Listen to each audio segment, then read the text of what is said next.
السلام علیکم سامعین، 19 جمادی الآخرہ اور 22 دسمبر ہے۔ خبر کا عنوان ہے علامہ قمر الدین کی حیات و خدمات۔ پہلے بتلا دوں کہ آج حضرت علامہ کا نماز فجر سے پہلے انتقال ہو گیا تھا، اور آپ کی جو تدفین ہے وہ نماز ظہر کے بعد ہوگی، اور تقریباً 2 بجے کے آس پاس احاطہ مولسری دارالعلوم میں نماز جنازہ ہوگی۔ اس سے پہلے بتا دوں کہ ابھی ہمارے پاس میں سری نگر کشمیر سے مولانا اسلم صاحب دارالعلوم بلالیہ کے نائب محتمم، خانقاہ امدادیہ بنارس یو پی سے مولانا احمد نصر بنارسی، دربھنگا سے مولانا لطیف الرحمان مظاہری، مولانا سلمان قاسمی، ادھر کاس گنج سے مفتی ہارون صاحب، اور پھولت سے قاری حضور الرحمان صاحب، میرٹھ سے مفتی جان محمد صاحب قاسمی، اور اشرف علوم رشید گنگو سے مفتی خالد سیف اللہ قاسمی، اور قاری مشکور احمد۔ اس طرح کے حضرات نے تعزیتی پیغامات بھیجے ہیں۔ اب آپ تھوڑا سا یہ سن لیں کہ حضرت والا کی زندگی کیا ہے۔ پہلے بتا دوں کہ جو حضرت کی ولادت ہے وہ اندازے سے لکھی ہوئی ہے، جو بعد میں لکھ دی گئی تھی۔ ان کے جو ساتھی ہیں وہاں اسی علاقے میں مولانا قاسم صاحب جو بزرگ عالم دین ہیں، ان کے مطابق حضرت والا کی عمر 90 برس سے اوپر ہے۔ تو بہرحال جو تاریخ ہمارے پاس آئی وہ ہے کہ مولانا قمر الدین احمد گورکھپوری 2 فروری 1938 میں پیدا ہوئے ہیں، اور آج 22 دسمبر 2024 میں آپ کی وفات ہو گئی ہے۔ 1966 تا وفات دارالعلوم دیوبند میں تدریسی خدمات انجام دیتے رہے۔ 1966 سے اب تک وہ دارالعلوم میں خدمات انجام دیتے رہے۔ وہ مولانا ابرار الحق حقی کے خلیفہ مجاز تھے، اور ان کے والد صاحب کا نام تھا بشیر الدین گورکھپوری۔ انہوں نے ابتدائی اور درمیانی تعلیم احیاء العلوم مبارک پور میں اور دارالعلوم مئو میں حاصل کی۔ 1954 میں دارالعلوم دیوبند میں داخلہ لے کر 1370 ہجری مطابق 1957 میں دورہ حدیث سے فارغ ہوئے۔ انہوں نے مولانا حسین احمد مدنی اور مولانا فخر الدین احمد مراد آبادی سے صحیح بخاری، مولانا ابراہیم بلیاوی سے صحیح مسلم اور جامع ترمذی، بشیر احمد خاں بلند شہری سے سنن نسائی، فخر الحسن مراد آبادی سے سنن ابی داود، مولانا عبدالحد دیوبندی سے شمائل ترمذی، مولانا سید حسن دیوبندی سے شرح معانی الاثار، ظہور احمد دیوبندی سے سنن ابن ماجہ اور موطا امام مالک، اور مولانا جلیل احمد کیرانوی سے موطا امام محمد پڑھی ہے۔ وہ جس سال مولانا حسین مدنی رحمۃ اللہ علیہ سے صحیح بخاری پڑھ رہے تھے تو اس سال کے درمیان ہی مولانا حسین احمد مدنی کا انتقال ہو گیا تھا، جس کی بنا پر بقیہ حصہ مولانا فخر الدین احمد مراد آبادی نے پڑھایا۔ انہوں نے سلوک و تصوف کی راہ میں پہلے مولانا شاہ ولی اللہ الہ آبادی سے اصلاحی تعلق قائم کیا، پھر انتقال کے بعد انہوں نے مولانا ابرار الحق حقی سے تعلق قائم کیا، اور یہیں سے خرقہ خلافت سے نوازے گئے۔ تعلیم سے فراغت کے بعد انہوں نے اپنے مخدوم استاد مولانا ابراہیم بلیاوی کے ایما پر مدرسہ عبدالرب دہلی میں تقریباً 8 سال تدریسی خدمات انجام دی۔ صحیح بخاری جیسی مؤقر کتابوں کا درس بھی ان سے متعلق ہوا۔ دہلی کی کسی جامع مسجد میں قرآن کی تفسیر بھی کیا کرتے تھے۔ مولانا ابراہیم بلیاوی کی معرفت وہ 1386 ہجری مطابق 1966 کو دارالعلوم دیوبند میں بحیثیت مدرس تقرر ہوا، اور پھر ترقی کرتے کرتے 1979 میں درجہ اولیاء کتابیں ان سے وابستہ ہو گئیں۔ صحیح مسلم اور سنن نسائی شریف جیسی کتابوں کا اسباق بھی ان سے وابستہ رہے، اور اخیر میں صحیح بخاری جلد ثانی اور تفسیر ابن کثیر کی سورہ صافات کے اسباق متعلق رہے۔ وہ 1390 ہجری مطابق 1970 میں ایک مرتبہ، اور 1394 تا 1401 ہجری مطابق 1974 تا 1980 دوسری مرتبہ دارالعلوم دارالعلوم دیوبند کے ناظم رہے۔ مولانا نصیر احمد خاں بلند شہری کی صدر مدرسی کے زمانے میں 1410 تا 1416 ہجری مطابق 1989 تا 1995 عیسوی وہ ناظم مجلس تعلیمی رہے۔ مولانا کی باقاعدہ کوئی تصنیف نہیں ہے، البتہ جامع مسجد ہاشم آمبور تمل ناڈو میں کیے گئے ان کے مواعظ کو جواہرات قمر کے نام سے ایک جلد میں شائع کیا گیا ہے۔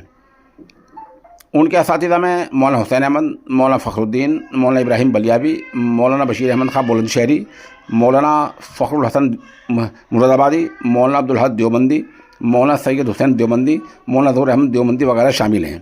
یہ مختصر وفات ہے، ایک تفصیلی مضمون آیا ہے، وہ بھی میں آپ کی خدمت میں پیش کی دیتا ہوں۔ جواہرات قمر میں شائع ہوا ہے پہلی جلد میں، اور یہ ہمیں مظاہر علوم کے شعبہ تجوید کے استاد مولانا قاری مسعود احمد مظاہری فلاحی نے ارسال کیا ہے۔ آپ کا نام اسم گرامی قمر الدین ابن حاجی بشیر الدین مرحوم ہیں۔ آپ کی پیدائش مشرقی یوپی کے ضلع گورکھپور قصبہ بڑھل گنج میں 2 فروری 1938 میں ہوئی۔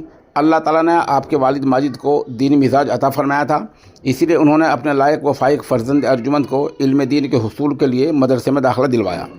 آپ نے شروع کی تعلیم حضرت مولانا صفی اللہ صاحب رحمۃ اللہ علیہ سے حاصل کی۔ اس کے بعد مدرسہ احیاء العلوم مبارک پور میں 1 سال زیر تعلیم رہنے کے بعد مزید تعلیمی مراحل طے کرنے کے لیے مشرقی یوپی کی مشہور و معروف دینی درسگاہ دارالعلوم مئو میں داخلہ لیا۔ وہاں ایک حد تک درس نظامی کے مراحل طے کرنے کے بعد درس نظامی کی باقی نصاب کی تکمیل کے لیے ایشیا کی عظیم دینی درسگاہ دارالعلوم دیوبند میں داخلہ لیا۔ اس وقت کے مقتدر اور مشاہیر علماء اعظام سے اکتساب فیض کرتے ہوئے سند فضیلت حاصل کر کے مزید 2 سال علوم فنون کی تکمیل کی۔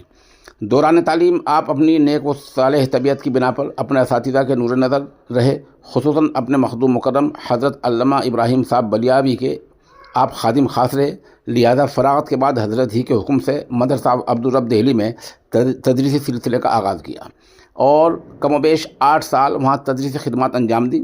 اس دوران درس نظامی کی مختلف علوم فنون کی مؤخر کتابیں آپ سے متعلق رہیں۔ اس کے ساتھ دہلی کی ایک جامع مسجد میں قرآن پاک کی تفسیر کا سلسلہ بھی جاری رہا۔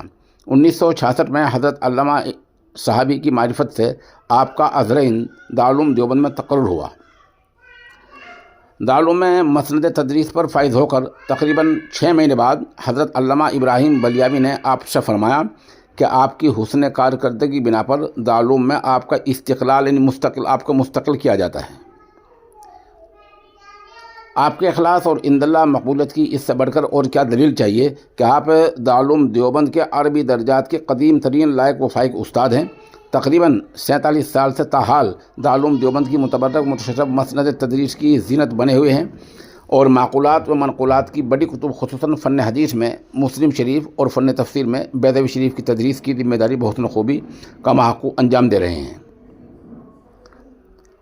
بیت سلوک کے منازل طے کرنے کے لیے آپ کے استاد محترم حضرت علامہ ابراہیم بلیابی نے آپ کو مولانا شاہ ولی اللہ کے پاس بھیجا اور تحریر فرمایا کہ جو کچھ علوم ظاہری دینا تھا وہ میں نے دے دیے ہیں، اب علوم باطنی اور تزکیہ نفس کے لیے آپ کی خدمت میں بھیج رہا ہوں اور میں اس سلسلے میں کوئی سفارش بھی نہیں کرتا۔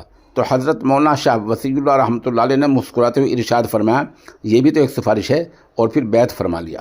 آپ اپنی نیک طبیعت اخلاص الہیت کی بنا پر چند ہی دنوں میں حضرت شاہ صاحب رحمۃ اللہ علیہ کے ایسے نور نظر بنے کہ حضرت نے ایک دن آپ سے بڑی محبت میں ارشاد فرمایا کہ جب بھی کوئی مجھ سے بیعت ہو تو تم بھی ان کے ساتھ بیعت ہو جایا کرو، اور کبھی کبھی فرط محبت سے اپنے سینے سے لگا لیتے تھے۔ وہیں سننا حضرت شاہ صاحب بھی آپ کی بڑی قدر فرماتے۔ جب بھی آپ اپنے شیخ مربی کی خدمت بابرکت میں ہر دوئی حاضر ہوتے تو آپ کا بہت خیال فرماتے، مسجد میں آپ سے تقریر کرواتے۔ ایک مرتبہ حضرت موشی سننا اپنے داماد محترم کے یہاں علی گڑھ تشریف لائے ہوئے تھے، تو آپ بھی بغرض ملاقات علی گڑھ تشریف لے گئے۔ عصر کی نماز کا وقت تھا اور بعد نماز حضرت مولانا شاہ مسیح اللہ خان صاحب کی نواسی کا نکاح منعقد تھا۔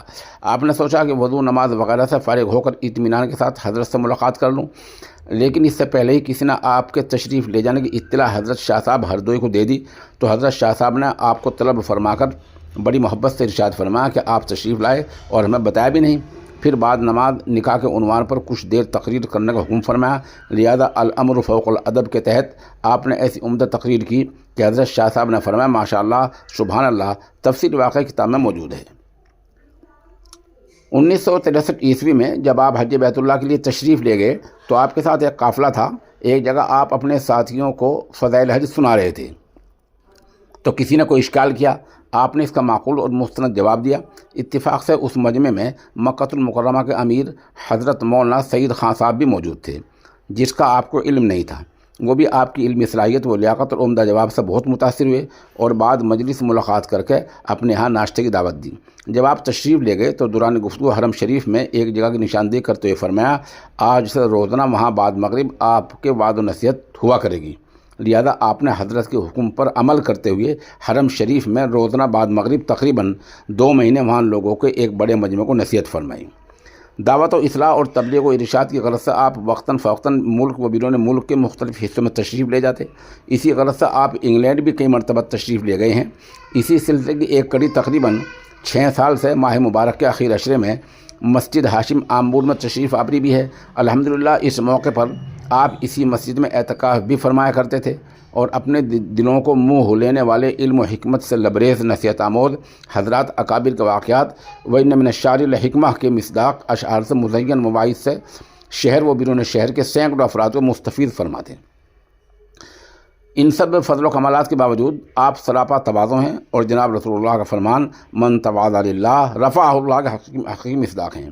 طلباء کے متعلقین، رشتہ داروں اور حضرات علماء کرام خصوصاً فضلائے دارالعلوم سے آپ کا مشفقانہ سلوک مشہور و معروف ہے اور جناب رسول اللہ سے محبت اور آپ صلی اللہ علیہ وسلم کی سنتوں پر عمل کا یہ عالم ہے کہ آپ کی اتباع اور اپنے اکابر کے نقش قدم پر چلتے ہوئے آج بھی ضروریات کی خریداری کے لیے بازار از خود تشریف لے جاتے ہیں۔ بہرحال یہ ان کی مختصر زندگی ہے اور بہت ممکن ہے کوئی تعبیر مجھ سے غلط ہو گئی ہو، تاریخ غلط بتا دی گئی ہو۔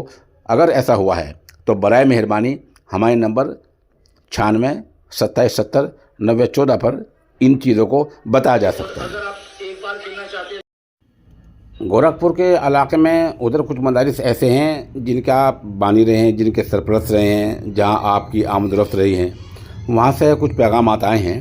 مفتی تبارک حسین قاسمی، مدرسہ حسینیہ دھنیا بیجولی ضلع مہراج گنج، مولانا محمد قاسم قاسمی، نونیا پٹی ضلع کشی نگر، جناب حافظ محمد طاہر فراز، مولانا محمد آفتاب قاسمی، مدرسہ ایجوکیشنل نونیا پٹی ضلع کشی نگر، جناب حافظ عبد الوحید، مدرسہ ملک مجہنا ضلع مہراج گنج، جناب ڈاکٹر عمران صاحب والحاج کامران صاحب، مدرسہ تجوید القرآن سیسوا بازار مہراج گنج، حافظ حسیب الدین، مدرسہ اشاعت الاسلام بڑھرا گنج کشی نگر، حافظ محمد طالب، الحاج محمد طیب صاحب و محمد اسجد گورکھپور، جناب مولانا عبید اللہ قاسمی دارالعلوم گورکھپور، مولانا حکیم محمد احمد صاحب ابن حکیم وسیع احمد صاحب گورکھپور، ڈاکٹر مطیع اللہ صاحب گورکھپور۔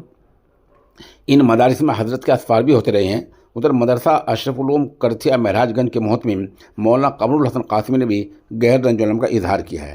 یہ حضرت کی مختصر سوانح حیات ہے اور ابھی بھی میرا اپنا نظریہ یہ ہے کہ سوانح کے اور حیات و خدمات کے بہت سارے گوشے ہیں جو تشنا طلب ہیں۔ بہرحال اگر ہمیں حالات نے اجازت دی اور فرصت رہی اور مستند حالات ہمیں مل گئے تو انشاءاللہ جلد ہی ایک اگلا بلیٹن بھی ہم جاری کریں گے۔